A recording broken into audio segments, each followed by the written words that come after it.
Hello everyone, welcome to the Tim Radio Show. I'm Tim Radio, and this is going to be the News Blast where we just cover daily news as quick as possible. So the Standard & Poor's 500 jumps to a record high on strong earnings and trade deals. So there's a bunch of trade deals with China and stuff like that. Trump and President Xi are basically butting heads on a couple different trade type deals with like soy and cars and technology and stuff like that, going back and forth, trying to make it a little bit more even instead of like really just importing all the stuff from China and exporting all the business.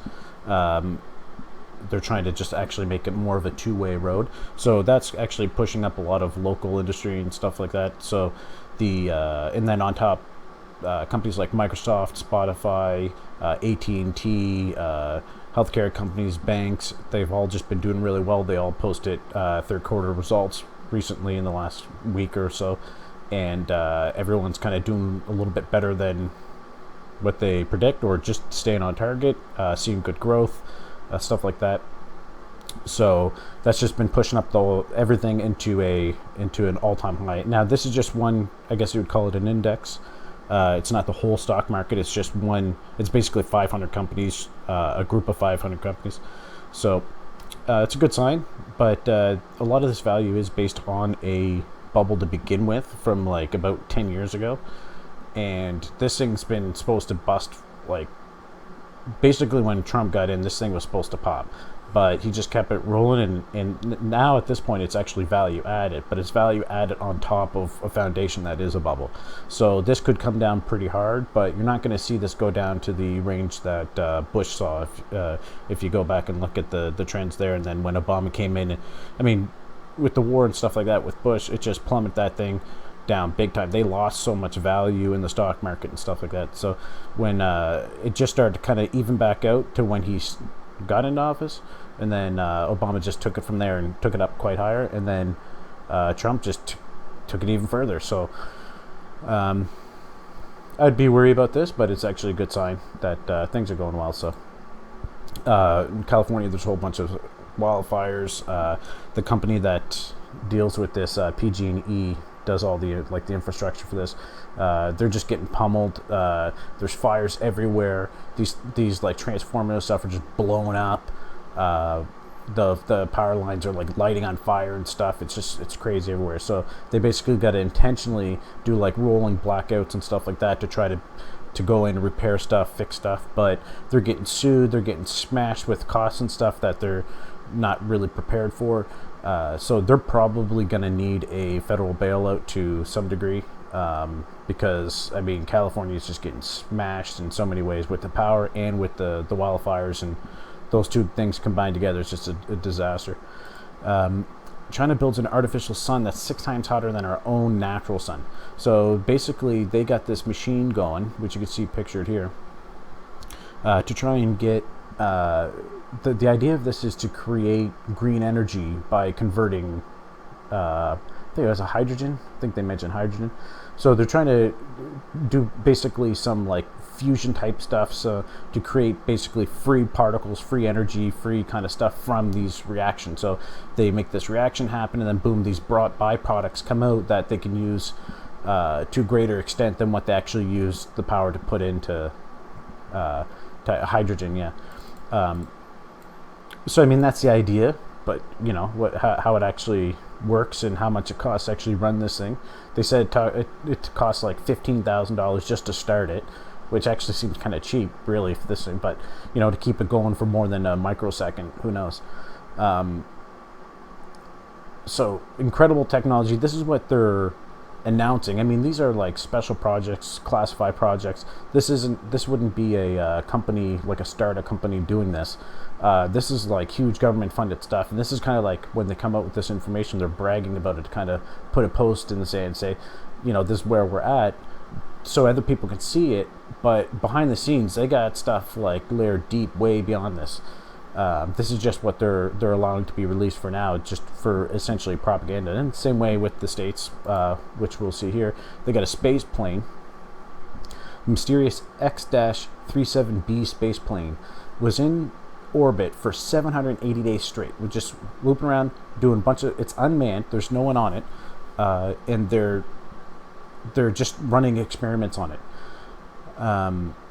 So they say it's unmanned, but then they're not saying it's unoccupied. So that'd be interesting to know if they actually run biological experiments on it. No doubt they do, but supposedly this is actually more of a hardware type test. They're running different kind of energy machines in space through this plane to see how they react with like no gravity, space radiation, stuff like that.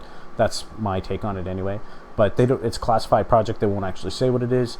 It's actually spent more than 2,800 days as a actual mission, like as a program that they've been running for 10, 15, 20 years now, that we know of in this kind of model. Yeah, they've got over see, they actually say 2,000. I think the article got it wrong here. I think they might have messed that up, but over 2,000 days they've ran with this machine, and or this actually might be the old one. Yeah, so this is actually 2,000 plus the 780 that it just came back down with. So I mean, this article is 2 years old. This is the official news release from the U.S. Air Force, and this is all they're saying. This is the only information they'll really give you about it. And since this post, I guess, yeah, they went and did this whole round. So they're not even going to tell us what they did on the last ones, what the results were, what kind of information. But if they went and sent that up 2 years ago, got the plane back, and then they're going to send it back up for over 2 years again, like, I mean, the technology that they're putting on that, they're not putting, a 2-year-old iPhone on there. They're putting in technology that's supposed to be, probably 10, 15 years away from mass production in any kind of form, so they're doing like really deep state kind of like crazy classified technological tests on this thing. You can just imagine kind of the cool tech that would be on this, but very interesting. Also, you see like these UFOs and stuff recently. I think it was the U.S. Air Force or maybe the Navy came out with these videos, actually officially released these videos and acknowledged that they were leaked, and then they officially acknowledged that they were real. And like they're just saying basically that these ships aren't, like, they're coming out of the water, they're going up, down, left, right, super fast. You can't really accelerate like that because these are like could be a jet pilot recording this, and this thing's like blowing past it, going up, and they're like, you can't be driving that thing. A human would just be smashed on the inside of the thing. But think about drone technology. There's nothing to suggest, like, we just saw a space plane that was orbiting Earth for the last 20 years. This is a program that they've been playing with, and for at least 2 years, this thing's just been straight, nonstop. So how does it even get its power? It's floating in space for 2 years in orbit, not smashing into other satellites. There's thousands of space debris, all this kind of stuff, and they're running experiments on it, which I would assume require their own power, etc., etc., etc. So, I mean, drone technology is way beyond. I mean, we got commercial products that are like toys and stuff that cost $10 that are little drones that you can remote control and stuff like that. I mean, if they put like jet engines on these things, they got those jetpacks that the guy could fly across the France River there, whatever it's called, and that's what people are making out of their garage. So you can imagine what the U.S. military and other space forces and stuff around the world are actually doing and then testing, and then someone sees it and they're like, oh my god, it's a UFO. It's their special projects. There's nothing to suggest that there's anything. Why would the alien come around and float around and be like dangling candy in front of us, like, oh, we might be here, might not, oh, see you, and then disappear? It's crazy. But anyway, they like talk about UFOs. UFOs are cool. Aliens definitely are doing something, but we might actually be the first ones. We might be the aliens that show up on another planet and be the first. So who knows? This is really bizarre. Washington Post actually wrote basically al-Baghdadi, that's the guy that is the head of ISIS, the actual ISIS leader, an austere religious scholar at the helm of the Islamic State, dies at 48. Okay, they chased this guy down a tunnel, like special ops dudes chased this guy down a tunnel. He had a suicide vest on himself and his wife, and maybe his kids, I'm not sure, but he takes a bunch of his like 3 of his kids, running down this tunnel, whatever, gets to the end, blows himself up. They basically shoot, I think, a couple of the wives that have vests on them so that they don't blow up. The thing caves in. They send his remotely DNA test his body parts and confirm the kill and take body parts back with them. This is the head of the biggest, most craziest terrorist organization in the world that basically created they're taking over land. Like, that's why they call it the Islamic State. These were land grabs and stuff like that. They're essentially trying to create their own place. And they referenced him as an austere religious scholar. And they just got shit on for that. They got smashed for kind of, I don't know, sensitizing it? I don't know, or toning down the severity of it for some reason. I don't know why, but like, in one way, you don't want to glorify, a kill or something like that, but to just reference him as a religious scholar and at helm of Islamic State, most people don't realize what the Islamic State, that just sounds like it's, a state in a place that practices Islam. Like, it's not even. So anyway, they got in trouble, and then they had to backtrack it a bit. All these people are just tweets of people getting really upset. You have to be kidding me. Embarrassing outright propaganda.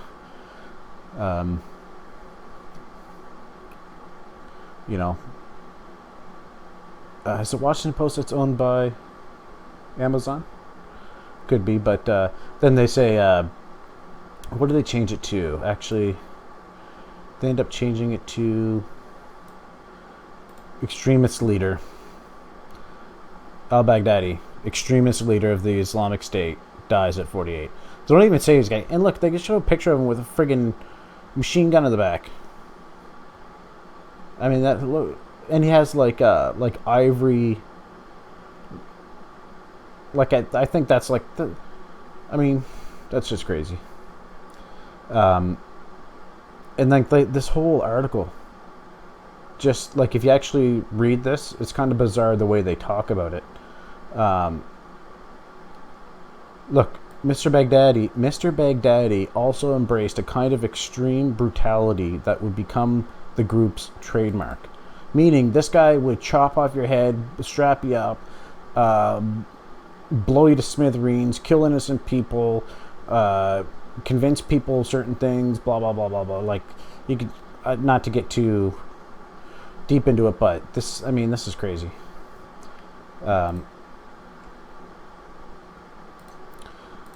Here's a little interesting clip I'll play. Through the main door because that was booby trapped, and there was something. It was something really amazing to see. I got to watch it along with General Milley, Vice President Pence, others in the Situation Room, and we watched it so clearly. How did you watch it? Well, I don't want to say how, but we had absolutely perfect, as though you were watching a movie. It was that in the technology. Head cams. They just got sweet ass helmet head cams. Some of what the president did in providing detail about taking back to the United States pieces of Baghdadi's body. It bothered me a little bit hearing the president talk about some of that Syrian oil being ours, right? Because that's what inspires some extremists. I wonder here if this type of killing only reinforces the ideology of Baghdadi's followers, and in fact strengthens it. My understanding, interestingly enough, is that mission was accomplished with information supplied by the Kurds. And as we know, Trump has turned his back and betrayed the Kurds. Samantha, overnight, this news of the raid, the president obviously speaking at great length, sharing incredible detail about this mission in Syria. What strikes you? What stands out to you? Well, this is obviously a major accomplishment, but from a counterterrorism perspective, the president's engagement with the media on this, Brian, is pretty surprising to me. This is a high-risk period. Immediately after a special operation like this, there is increased risk of retaliatory attacks and risk to human sources on the ground in Syria, for example. The level of detail that President Trump went into in that press conference increases the risk to sources that may still be on the ground. It's really unprecedented when you think about how much detail he actually went into. And are you saying it's irresponsible? I think it is irresponsible. I think it put sources at risk, and it's unnecessary. Are you saying it's irresponsible? irresponsible? He could have been much more succinct in what he said.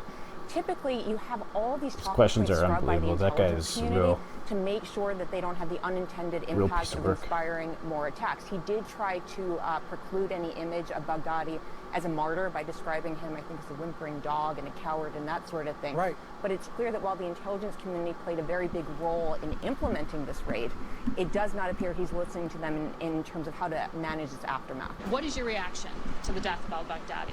Well, obviously it's a major milestone, and it's one that we all should be welcoming, quite plainly. But it doesn't mean that the fight against ISIS is over, and it doesn't mean that we can declare mission accomplished and just walk away. What we've seen time and time again in this part of the world is that when the pressure is relieved on terrorist organizations, whether al-Qaeda or ISIS, they are able to reconstitute. So we need to be vigilant. We need to maintain a minimal presence in order to ensure that the pressure stays on ISIS and they don't come back roaring. The president also said in his remarks that he planned or wanted to release some video of those last few moments of Baghdadi's life that he repeatedly characterized, called him a dog, whimpering, crying. He wanted ISIS's followers to see him like that. Margaret, this is Would you advise this? This is piling on. One part of the president's remarks that did bother me was this continual piling on of humiliation. A little bit of that is appropriate, but you're sending a signal to some of his followers around the world that could cause them to lash out possibly more harshly in the wake of this. You don't want a locker room kind of feel to this, right? And that was the one thing we worked really hard on after the bin Laden raid, is don't make those kind of statements because it does inspire other people. Here, there were lots of moments during Donald Trump's speech which jarred to some degree. It was extraordinary how the communications were managed. There's a long trail ahead of him actually finally releasing details, explicit details, some of which sort of echoed, and frankly, the crudeness you would often expect to hear maybe from ISIS about the whimpering, screaming Baghdadi pinned down in a sealed tunnel, killing himself and his 3 children. It was sort of disturbing to hear to some degree. Not applauding the president, applauding the U.S. military on the death of al-Baghdadi is very, very telling.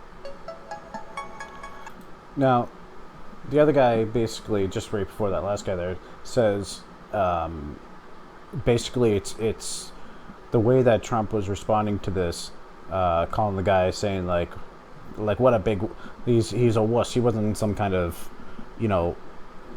incredible religious leader kind of thing, leading a new. He was a whimpering dog that ended up just blowing himself up, sacrificing his kids. Putting vests on, and he lost. He's basically calling him a loser, right? That's what Trump's style is. He kind of did that with North Korea and stuff, saying, "Rocket Man, okay, yeah, you're a big tough guy. We'll destroy you if you even try to do something. We will just destroy you." So like that kind of brutish speech, like that kind of brutish rhetoric, he actually equates to what ISIS would do. Saying like that's how ISIS would talk about, like kill if they got the kill. And I could see like Trump actually being like, I want to release a video, leak the video. I don't care, because I want people to see like this scumbag just getting smeared all over the wall. And that's crazy, right? That's a crazy thing, but you can see how that can actually work. And for better or for worse, Trump can read, the population. He can read how people. It's almost like he might actually be, he displays types of autism, but then he actually plays masterfully with emotions. So it's a very weird thing. So he's either very smart, or this is just kind of the way he is, and this is just how it plays out, right? But when they're talking about the way he talks about the kill, it's kind of bizarre, the they always got to put it. They can't just talk about the kill and be like, and then do what they're suggesting, like not talk about it, but they're just repeating his lines. So it's very hypocritical. It's straight up propaganda.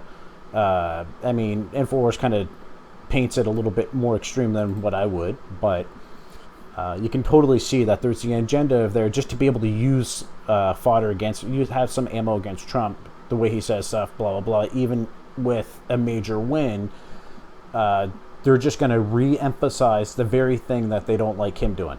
Talking about whimpering, blah, blah, blah, calling him this, calling him this, calling him this. And that would actually be, like, they're not going to share, you know, all this guy's followers, al-Baghdadi's followers.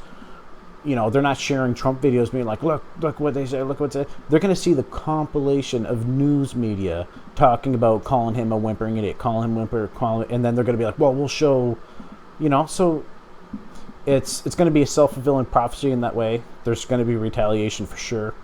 No doubt. They're not just going to disappear and off into the night. And they're just kind of preemptively setting this up so that they can use that later. See, we told you, when in fact, I would say that they're actually the ones causing the more damage than good, at the very least. So anyway, Trump was at the World Series game there, and just watch this.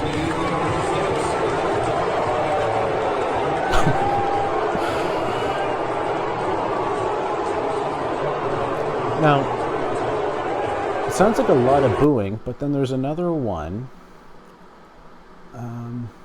Maybe it's this one here. Yeah, they're yelling, lock him up. It sounds like a lot, but then you see, like, you don't see anyone actually yelling it. Not to suggest it's made up or something like that, but I feel like there's groups of protesters there or something, because this thing was stacked. And they pay people like this all the time. They'll spend $1 million to go throw off an event or something like this. So I wouldn't be surprised if they didn't stuff the crowd. Some type of organization like what's that? George Open Society. You know, they fund it like a bunch of Black Lives Matters protests and Antifa protests and stuff like that. So I wouldn't be surprised if a bunch of people got free tickets to go in there and then start chanting and blah blah blah. So but either way, you know, it's definitely divisive, and a lot of people are going to yell that anyway.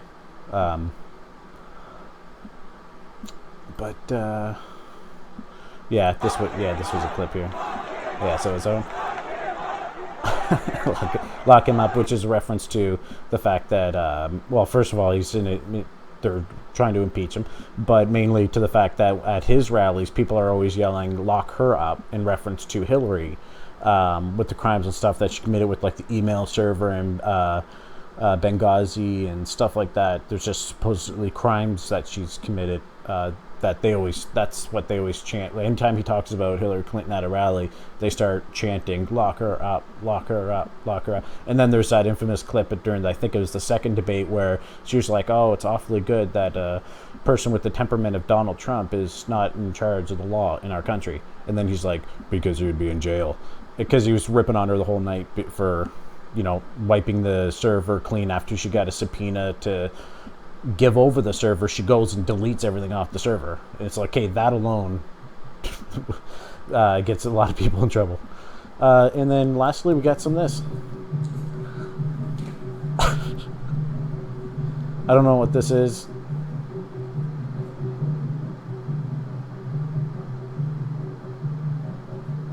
But it's an easy way to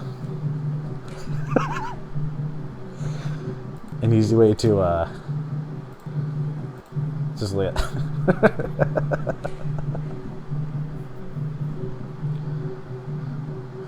She pulls it over so she can step on it again.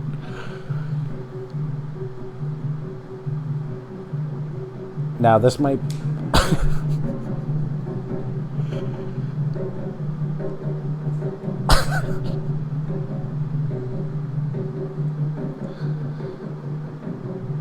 it's really weird, man. This is what our school does to you. People not laughing. They are. You just can't hear them.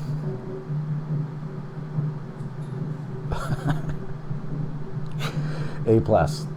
All right, enough of that. That was just an easy way to end it off on a high note. Not too, because it's a lot of crazy news. A lot of stuff happening, a lot of interesting things, a lot of interesting tech being rolled out, especially with energy stuff. You're going to see that pretty soon, I think. Interesting stuff with the impeachment process going on with Trump, if they actually even officially started that process yet. Probably not. But anyway, that was the news roundup for today. If you'd like to subscribe, follow us, comment, do all that kind of stuff, that's what tells the Google algorithm how to share and all those kind of things. So if you don't subscribe, if you don't like it, if you don't share the link, if you don't comment, I won't go anywhere. You'll be the only person to ever see it. So anyway, try to support us. That's the best way to support. We'll see you on the next round.